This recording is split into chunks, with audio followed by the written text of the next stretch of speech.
Coming up on Global Business, Brazilian powerhouse. Chinese Premier Li Qiang instills financial confidence in the world's second-largest economy during his speech to the WEF in Davos, highlights China's resilience in the face of global economic challenges.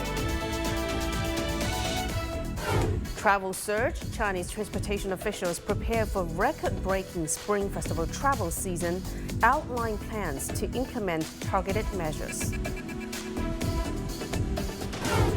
Taming inflation. With efforts from the European Central Bank to control prices, consumers' expectations in the Eurozone for inflation saw a significant decline in November. This is Good Evening from Beijing, CGTN headquarters here, and this is Global Business. I'm Lulu Lu. Chinese President Xi Jinping has reiterated China's commitment to the path of financial development with Chinese characteristics and boosting the high-quality development of the sector.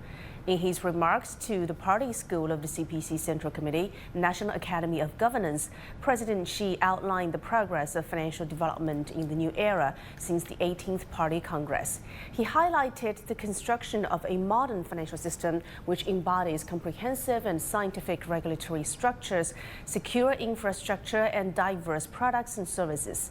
Speaking on financial risks, Xi stressed the importance of stringent financial regulation and called for rigorous law enforcement at every stage. He also advocated for prioritizing high-level financial openness to strengthen connectivity with foreign financial markets, elevate cross-border investment, and bolster engagement with international regulatory reforms. The 54th annual meeting of the World Economic Forum is underway in Davos, Switzerland. Under the theme Rebuilding Trust, the week-long meeting aims to restore collective agency, reinforce transparency, and construct dialogue between global leaders from government, business, and academia. And our special coverage of this year's Davos will explore how economies can reconstruct trust amid challenges.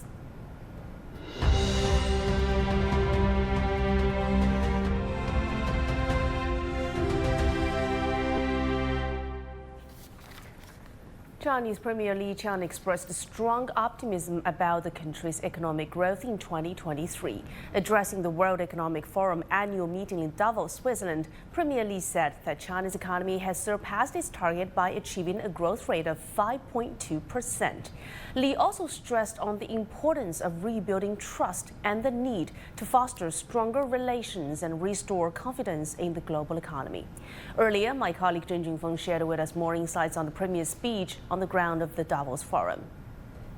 In front of over 600 global political, business and social leaders, Chinese Premier Li Qiang says China's economy is stable and growing and is expected to have grown by 5.2% in 2023, surpassing its target of 5%. He emphasized the pursuit of high-quality growth for sustainability, highlighting the country's avoidance of short-term stimulus using debt.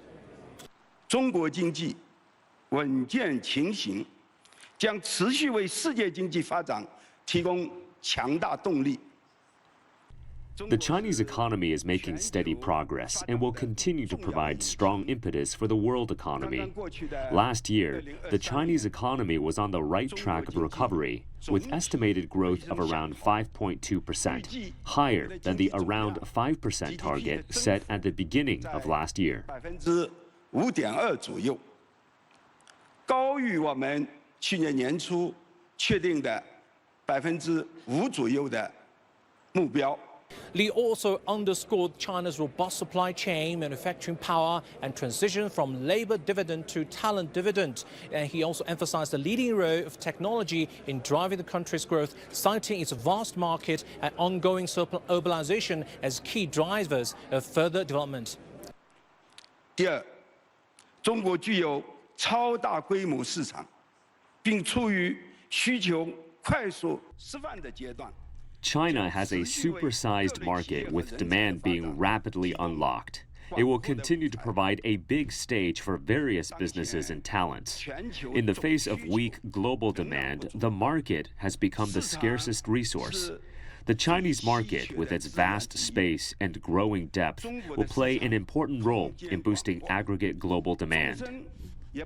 也在不断的延长，这必将为提升全球总需求发挥重大的作用。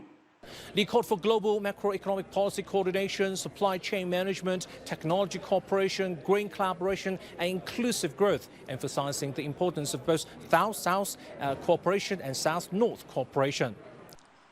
中国人讲求的是美美与共，只有大家一起发展，才是。 We Chinese people believe benefits should be mutual. True development is the development for all. We should fully implement the UN 2030 Agenda for Sustainable Development, strengthen cooperation, bridge development gaps, and create new cooperation highlights in areas including poverty alleviation, food security, and industrialization to better benefit people from all countries.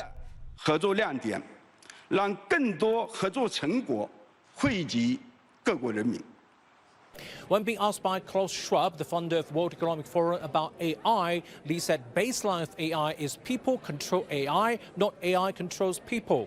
He advocated for technology equality to ensure broader access for AI for all. Zhu Jufeng, CGTN, Davos, Switzerland. As the World Economic Forum annual meeting gets underway in Davos, CGTN spoke to Zhu Ming, Dean of the National Financial Research Institute and former Deputy Managing Director of the International Monetary Fund, to understand more about China's economic contributions to global growth. Take a listen. The forum audience paid great attention on Chinese economy. Particularly, I still recall last year, people are very pessimistic about the Chinese economy, but it turned out Chinese economy grows strongly, right? So resilience still there. So I think that's the key message for China is the resilience of Chinese economy is very important, right? And as is number one. Number two, also emphasize the structure change and the new sectors. So for example, Chinese EV, solar pads and the batteries is a new industry really picked up and it contribute to global climate change issues. I think those are very important issues. The third very important issue is the stable and the strong growth and China will have. I think globally the growth is slowing down. We forecast the global growth will be 2.7% for this year. So China remain a very strong, around 5% of growth. I think we'll continue to contribute 30% of global GDP growth. I think that will be big message for China to the whole world. That's the reason the delegates here extremely interest in Chinese economy because it's very important for their next year's business plan. As Chinese Premier Li Qiang delivered a compelling speech at the World Economic Forum annual meeting in Davos, Switzerland earlier today. And our correspondent Zheng Junfeng was on the ground and spoke to some leading experts for the latest insights into the global economic landscape. Now let's cross live to Junfeng in Davos for a deeper understanding of the key takeaways from Premier Li's address. Junfeng, could you please elaborate a bit more on the significant points made by Premier Li in his speech?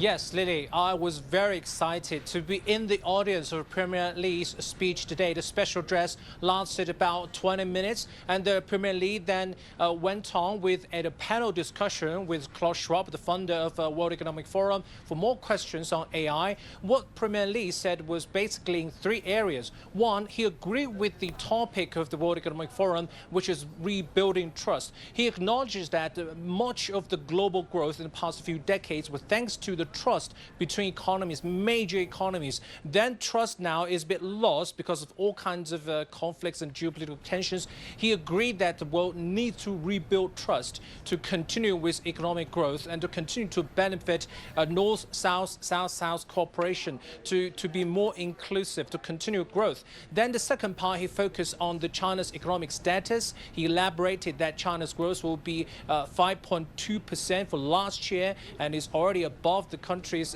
target of 5%, which is a very good sign. And he made a few suggestions for the world community in about 4 or 5 ways, including enhancing cooperation, enhancing communication in macroeconomic policies, enhancing cooperation in technology and green development, and the South to South and North to South cooperation to be more inclusive in global growth.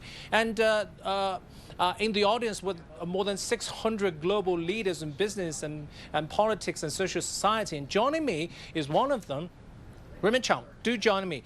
You were in the audience. Raymond is the PwC's Asia Pacific and also China chairman. You were in the audience, right? And tell us your key takeaway from Premier Li's speech. No, I was very pleased to be at the audience and listen to the Premier speaking this morning. And there are many messages for all of us to take and for the world to really understand about China. I think the first key message from Premier Li was China continues to open up. China's doors are going to be wider and wider. We welcome foreign investments. And in relation to that, I think Premier Li also talked about the vision on China. The sight on China should be longer, further, and deeper. There are plenty of opportunities in China.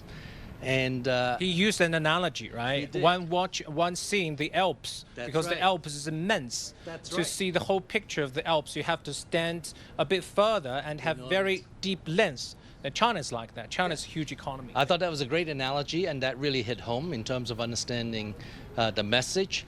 And I think it is important because, and Premier Li said it, and to the world audience here, is China is an opportunity, not a risk. And I think it's a great message for many people here around the world, all the business communities, to really understand and appreciate that. Right. And on top of that, obviously, there are other messages in terms of our focus on AI, the importance of AI. About AI. I mean, when you mentioned about opportunity, I remembered Premier Li mentioned a number, the aggregate annual growth of foreign companies in China has been 9%, right? Remember that number. It's a very staggering number in such a difficult time. Yes. He also mentioned AI, as you mentioned, because Klaus Schwab asked him a question about China's status to AI, and he said the basic line is, people control AI, not AI controls people. Yeah, tell me about your understanding of this line. Well, that was exactly the message I picked up on that too. And the way I sort of interpreted it in my mind was AI should be human-led. Technology is an enablement, and I think that is very important, and that's consistent with how we advise our clients as well. It is about human-led, but the technology is there to enable. Yeah. When you advise your clients, let's get back to the theme of the forum, which Premier Li also agreed with, rebuilding trust. He said the trust, when there's trust, there will be economic growth, will be cooperation. Now the trust is lost to some degree, and we want to rebuild it. How would you advise your customers worldwide, mostly multinationals, when they view the challenges and the opportunities that China is posing now? No, I think that's a great question, and in fact, it is very important. That's the theme at the conference here, which is about rebuilding trust. And trust, and we all know today, there's a huge deficit of trust around the world. And without trust, there's very little you can do. And there are certain messages from Premier Li, and one of which was, you got to have effective dialogue in order to build trust. If you don't talk, if you don't speak, and then how can you build trust? So effective dialogue is important. Premier Li also mentioned about multilateralism, and he talked about true multilateralism. And with multilateralism, obviously, it's about working together.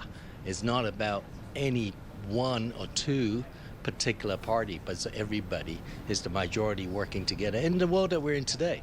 And in terms of many of the issues that we're trying to deal with, whether it's climate issues, and specifically about climate issues, the world needs to work together. More dialogues, more sharing, more inclusive, and trying to resolve or come up with solutions to deal with a very urgent global issue for everybody.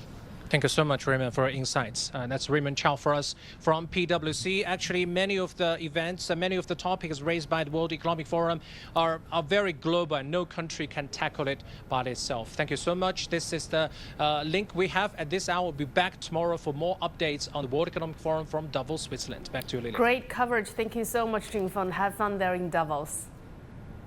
And earlier, CGTN's Guan Xing spoke to Fred Hu, who is the founder and chairman and CEO of Primavera Capital Group, to get his perspectives on the outlook for the Chinese economy and its future prospects. Take a listen. So let's start with your assessment of China's economic outlook. How do you see the trajectory? Well, post-pandemic reopening, the rebound, was perceived to below expectation. So definitely there are some headwinds facing the Chinese economy. So at this point in time, I think the markets are still quite bearish. About 2023, but even for 2024, I think the markets are pretty cautious. However, I believe the Chinese economy could surprise on the upside. You mean there is still potential for upside in 2024? What could be the growth drivers? So the growth drivers will be really private sector domestic demand. First and foremost is really Chinese middle class consumption. That should be the principal engine to drive Chinese economy. But for one reason, that engine wasn't really firing at its full capacity. Yeah.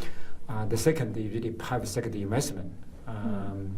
Again, because of some uncertainty, that has also not as strong as it could be. So, the third is really the innovation, right? So that will drive productivity, efficiency gains. So with the private consumption, private investment, and innovation, I think Chinese economy could outperform relative to expectation, which is kind of low right now. And not only for 2024, actually beyond, over midterm and the long term. So I'm still quite confident.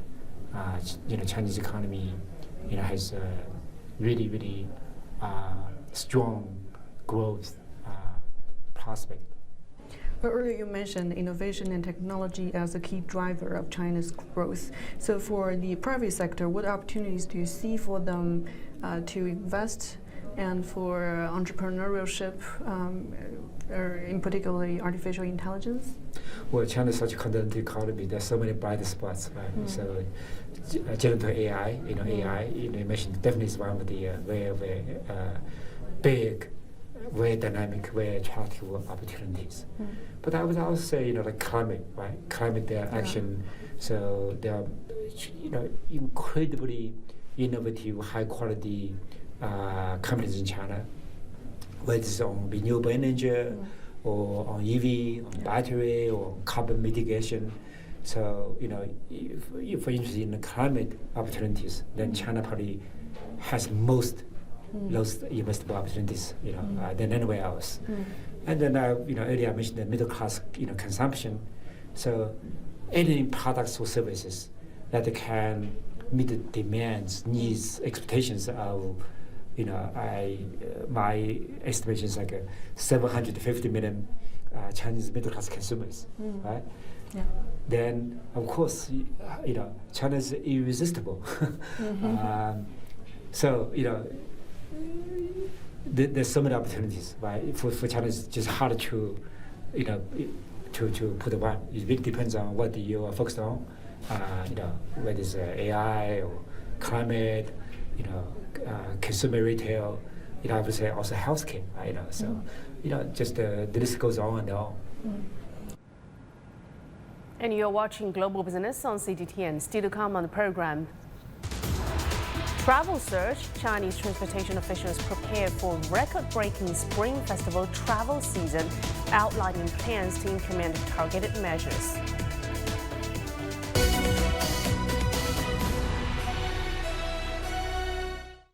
Every January, global leaders from the realms of policy, business, and civil society gather in the Swiss ski town of Davos to discuss the state of the world. The World Economic Forum 2024 is placing its focus on rebuilding trust. CGTN will be on the ground in Davos, reporting the latest insights and perspectives, and ensuring that China's voice is also heard. Stay tuned for this exclusive coverage, the World Economic Forum 2024, only on CGTN.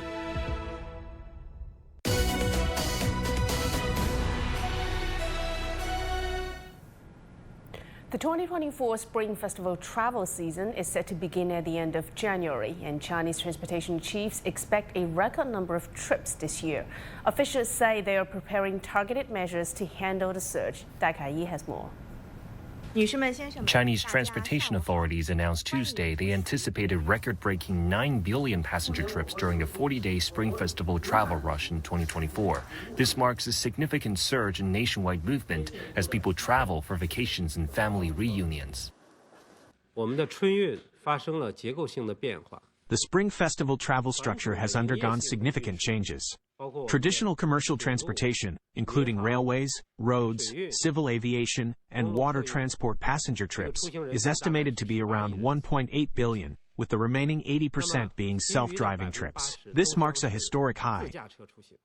Transportation authorities say they will promptly assess passenger flow, prepare for emergencies such as severe weather, and introduce integrated transport plans between flights, trains, and buses to boost overall efficiency. It's estimated the national railways will accommodate 480 million passengers this Spring Festival, averaging 12 million per day. This represents a nearly 38% increase compared to the 2023 Spring Festival. In civil aviation, passenger transport volume is also expected to exceed 80 million, up by nearly 45% from the previous year. While the Spring Festival is often a joyful time for people heading home or going on vacations, transportation officials say it's a big challenge for those in the industry. But due to targeted measures taken this year, they say they're confident about rising to the challenge. Their goal, to make sure everyone has a happy and peaceful Spring Festival. Dai Kai-yi, CGTN, Beijing. Well, China's National Intellectual Property Administration announced on Tuesday it had authorized 921,000 invention patents and registered almost 4.4 million trademarks in 2023. The average time spent reviewing an invention patent was reduced to 16 months last year, while the average period spending reviewing a trademark application remained at 4 months. In 2024, the regulators say they will enhance efforts to protect intellectual property rights and promote China's high-quality development. Innovation of Chinese enterprises is very active. This has been shown in the increasing ownership of intellectual property rights within Chinese enterprises, particularly in the digital economy. At the same time, Chinese enterprises have raised awareness about protecting intellectual property rights overseas when they explore international markets.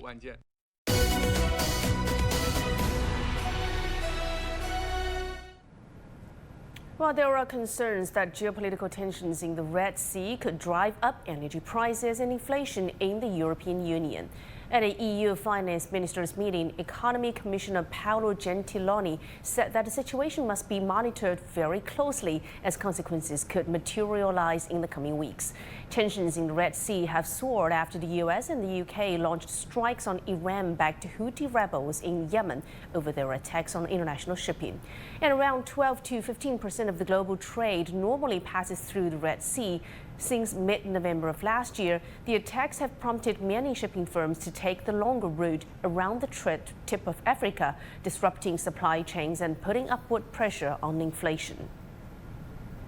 Moving on to some other business headlines that we're tracking at the hour. Inflation expectations of consumers in the Eurozone experienced a significant decline, according to a survey conducted by the European Central Bank in November.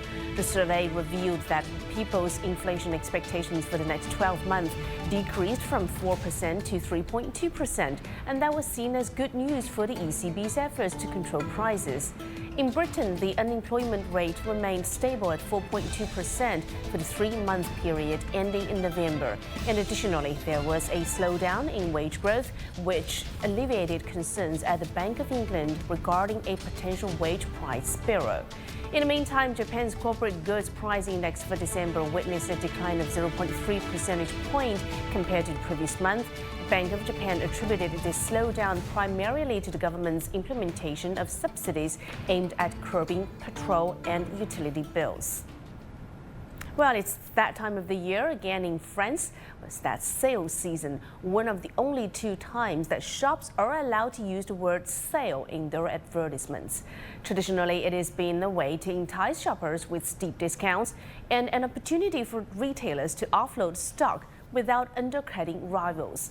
But increasingly, these government-regulated structured sales cycles are not carrying the same clout as they once did, especially in this current economic environment. Tony Waterman has more. If you're in the market for a new winter jacket, a pair of shoes, or simply a splurge, now is the time to buy in France. Sales season comes just twice a year, winter and summer. Shops slashing prices, hoping to draw in bargain hunters. So are these some of the items that are on sale? We have this for napkin. You have a discount 30%. Christine Mulatto is the manager at Le Petit Souk, a colorful, sparkling children's boutique in the heart of Paris. In the past, she's gone big for the winter sales. But this year, only a few items are on offer. And foot traffic, she says, hasn't been great since the sales started on Wednesday. Le premier jour des soldes, c'était mercredi. The first day wasn't as good as last year, but we're still in the green. I don't think the weather is helping. It's very cold. There's also the economic context, so people are thinking twice before spending their money. Christine says that other shop managers along this street in Paris aren't expecting big numbers this sales season either, which raises the question of whether government-dictated sales periods are good for business. A survey by the online retailer Spartoo found that 27% of respondents are skipping this year's sales, higher than in years past. And many that do plan on shopping say they'll be spending less. Les soldes sont moins attendus aujourd'hui des consommateurs. The sales are less eagerly awaited by consumers these days. Apart from inflation, which limits the French's interest in clothing, there are many other times and opportunities to get good prices on clothes throughout the year.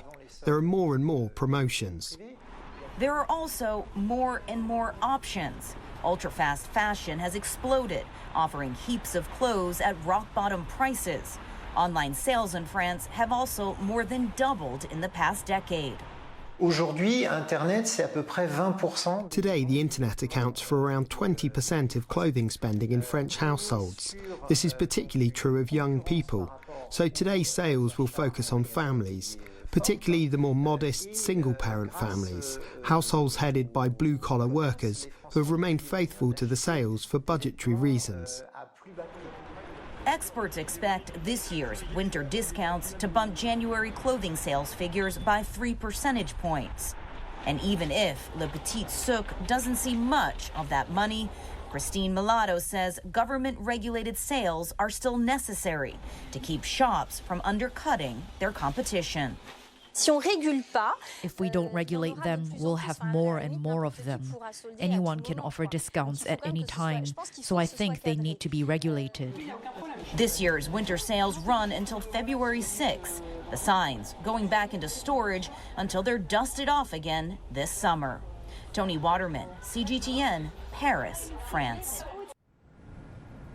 And with that, I'm wrapping up this edition of Global Business here on CGTN. Thanks for being with us. I'm Lily Lu in Beijing. Till next time, bye for now.